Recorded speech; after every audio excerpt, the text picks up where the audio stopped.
नमस्कार दोस्तों। चेन्नई में पेरियार रामास्वामी नायकर एक नाम नहीं बल्कि एक हथौड़ा बन कर के आए थे।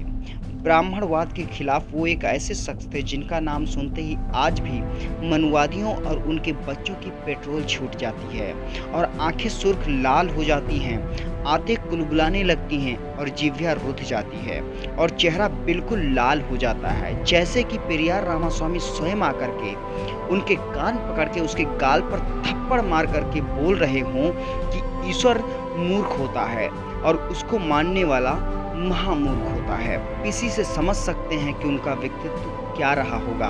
उन्हें दक्षिण का सुकरात और पूरी दुनिया उनको दक्षिण का डॉक्टर अंबेडकर कह के सम्मानित करती है। 17 सितंबर को उनका जन्मदिन पड़ता है। जैसा कि आप लोग जानते हैं कि पाखंडवादियों ने सभी मूल निवासी महापुरुषों के जन्मदिन को कब्जा लिया है, उनके पर्वों को चुरा लिया है। उदाहरण के तौर पर सम्राट अशोक के जन्मदिन पर उन्हें पेड़ की पूजा करवाया जाता है और उनको कहा जाता है कि पेड़ का नाम अशोक है ताकि उनके महापुरुष सामने ना आ सकें, बहुजनों के महापुरुष सामने ना आ सकें, काल्पनिक देवी देवताओं का नाम आता रहे। इसी तरह से उन्हें पेरियार रामास्वामी नायकर का जन्मदिन, जो कि 17 सितंबर अंग्रेजी कैलेंडर के अनुसार है, उसके अनुसार उनको कब्जाने के लिए एक फर्जी विश्वकर्मा को भी पैदा कर दिया। सभी देवी देवताओं की तिथि हिंदी कैलेंडर के अनुसार होती है, लेकिन यहाँ पर विश्वकर्मा की तिथि अंग्रेजी कैलेंडर के अनुसार होती है, जिस पर अभी हम डिटेल में चर्चा करेंगे। उससे पहले हम पेरियार रामास्वामी नायकर के बारे में थोड़ा सा जान लेते हैं।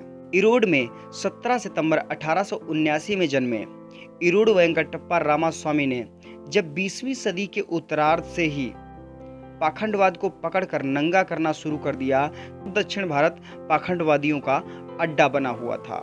पाखंडवाद भारत में फैला हुआ था और आज भी है, लेकिन असली जन्मदाता जो है वो दक्षिण भारत ही रहा है। उदाहरण के तौर पर 8वीं सदी में केरल में जन्मे शंकराचार्य को देखें। उसने अद्वैत मत तथा शैव मत का प्रचार किया। फिर 11वीं सदी में वैष्णव मत का जन्मदाता श्री रामानुजाचार्य था, जो कि तमिलनाडु में जन्मा था। फिर साउथ इंडिया में से ही बहुत से ऐसे लोग निकल के आए, माधवाचार्य जैसे लोग जन्म लेते हैं, जो कि पहली बार वेद का भाष्य करके भारतीयों पर थोपने की कोशिश करते हैं। फिर उसके बाद में कृष्ण मत आता है, कृष्णा टेम्पल बनता है, कृष्णा नदी नाम आती है और कृष्ण से जुड़ी बहुत सी सारी चीजें शुरू हो जाती हैं। कुल मिलाकर आज जो भी ब्राह्मणवादी पर्व त्योहार और पाखंडी लोग हैं, जो काल्पनिक देवी देवता हैं, उनका जन्मदाता दक्षिण भारत ही रहा है। माना जाता है कि कीचड़ में ही कमल खिलता है। शायद यही कारण था कि तमिलनाडु में ही रामास्वामी नायकर का जन्म हुआ। ब्राह्मणवाद की जड़ों को खोजने के लिए शायद उनका पैदा होना 19वीं सदी की सच्चाई थी। रामास्वामी पाखंडवादियों पर हावी होने लगे थे और उन्हें दिलो जान से वहाँ के सभी मूल निवासी चाहने लगे थे। दलितों और पिछड़ों के रिप्रेजेंटेटिव बनकर उभरे थे और पेरियार रामास्वामी से भी पहले दक्षिण भारत में बहुत से नेताओं ने पाखंडवादियों के खिलाफ ऑलरेडी मोर्चा खोल रखा था। इन लोगों की बातों पर जब ब्रिटिश गवर्नमेंट ने ध्यान दिया तो उन्होंने तमाम ब्राह्मणों पर निगरानी रखना शुरू कर दिया। उन्होंने पाया कि जितने भी ब्राह्मणवादी जज होते हैं वह सभी दलितों और ओबीसी के केस में जानबूझकर पक्षपात करते हैं और अपने जाति और भाई भतीजों को छूट देते हैं। यही कारण था कि विभिन्न सोर्सों ने यह भी बताया कि 1919 में मद्रास के प्रेसिडेंसी ने यह फैसला लिया कि ब्राह्मणों में न्यायिक चरित्र नहीं होता है, इसलिए उन्हें जज बनने पर रोक लगा दी। इसी समय पेरियार रामास्वामी नायकर राजनीति में शामिल होकर पाखंडवाद की जड़ खोदने का प्रयास कर रहे थे। पेरियार के इस बढ़ते कदम से पाखंडवादियों में बौखलाहट और बढ़ चुकी थी। वह पेरियार रामास्वामी नायकर को खत्म करने के लिए तरह तरह के प्रपंच रचने लगे। कोई रात दिन हवन कुंड करने लगा कि उनकी अकाल मृत्यु हो जाए, तो वहीं कुछ लोग उनको श्राप पे श्राप देते रहे कि उनकी जल्द से जल्द मृत्यु हो जाए, उनके साथ कुछ घटित हो जाए। लेकिन फिर भी उनका बाल बांका नहीं हुआ और पेरियार रामास्वामी 94 वर्ष तक जीवित रहे। जब पाखंडवाद उनका बाल भी बांका नहीं कर सका तो उनको मिटाने के लिए वही अपने पुराने प्रपंच खेलने पर उतर आए कि जिस दिन पेरियार का जन्मदिन है उसी दिन किसी काल्पनिक देवी देवता को बना करके उनके जन्मदिन पर कब्जा कर लिया जाएगा। उन्हीं की जैसी फ़ोटो बना करके लोगों को दिखा करके भ्रमित कर दिया जाएगा, जिससे उनका अस्तित्व मिट जाए, उनका एक्चुअल वजूद ख़त्म हो जाए। और यही पाखंडवादियों ने किया। उन्हें अपने धार्मिक किताबों में एक जो शिल्प कला का कैरेक्टर था विश्वकर्मा, उसी को उठाकर उन्हीं के जन्मदिन यानी 17 सितंबर के दिन थोप दिया। और इसके पीछे का कारण क्या था कि पेरियार जो जाति होती है तमिलनाडु में, वो शिल्प कला निर्माण कला में माहिर होती थी और पिछड़ी जाति से आती थी। इसीलिए विश्वकर्मा को पिछड़ी जातियां जैसे कि लोहार, बढ़ई, कारीगर वर्ग को उनका पूर्वज बताया गया कि विश्वकर्मा उनका पूर्वज है।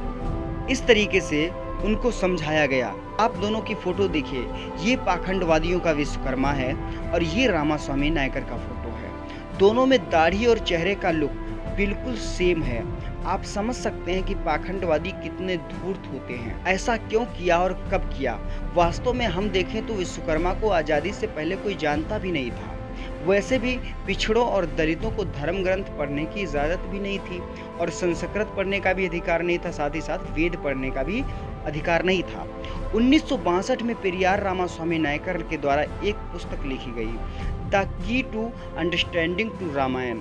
उसी का तमिल से हिंदी अनुवाद उत्तर प्रदेश के ललई सिंह यादव ने किया और उसका नाम सच्ची रामायण रखा। किताब जैसे ही मार्केट में आई, पूरे भारत में तहलका मच गया जब लोगों ने हिंदी में सच्ची रामायण को पढ़ा, जिसमें राम का पूरी तरीके से पर्दाफाश हो चुका था, सीता का पूरी तरीके से पर्दाफाश हो चुका था। सभी पाखंडवादी और उत्तर प्रदेश सरकार ने मिलकर के उस समय पर ललई सिंह यादव पर केस कर दिया। जब ललई सिंह यादव और उनकी किताब पर केस हुआ, मुकदमा चला, लेकिन ललई सिंह यादव जी डटे रहे। फिर उनकी जीत हुई और सच्ची रामायण और ललई सिंह यादव को बाइज्जत बरी भी किया गया। साथ ही साथ उत्तर प्रदेश सरकार पर जुर्माना भी ठोक दिया।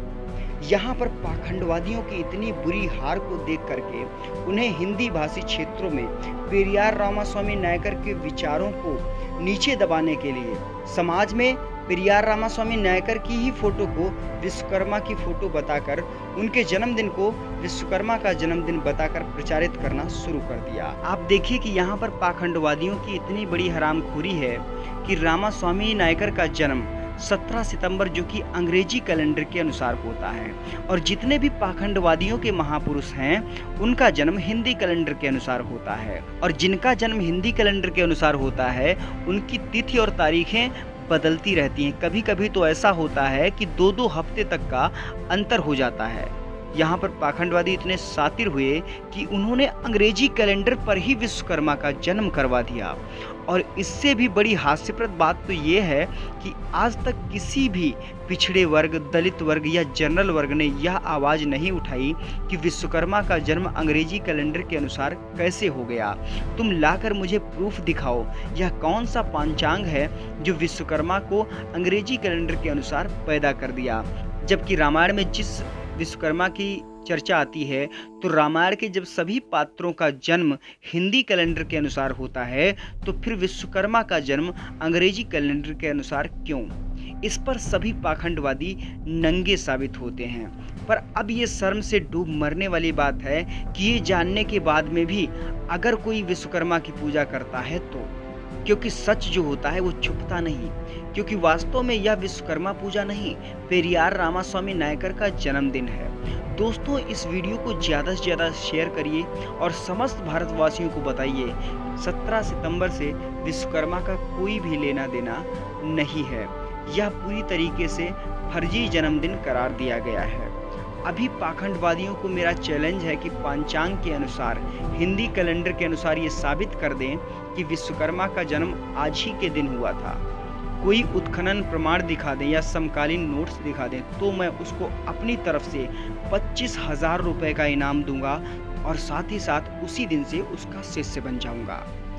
आज आप सभी इस घालमेल को जान चुके हैं, तो आपका ये दायित्व बनता है कि इस जानकारी को सभी भारतवासियों तक पहुंचाएं। पेरियार रामास्वामी नायकर के बारे में जानना बहुत ही महत्वपूर्ण है। मैं किसी दिन इनके बारे में पूरा डिटेल्ड वीडियो ले करके आऊँगा, क्योंकि ये वो शख्स हैं जिन्होंने पिछड़ा वर्ग और दलितों में नास्तिकता को आम जीवन का हिस्सा बना दिया था। पेरियार रामास्वामी नायकर की जो सर्व समाज के विकास के लिए सोच थी, वो अद्वितीय है। दोस्तों, आज के लिए इतना ही। धन्यवाद।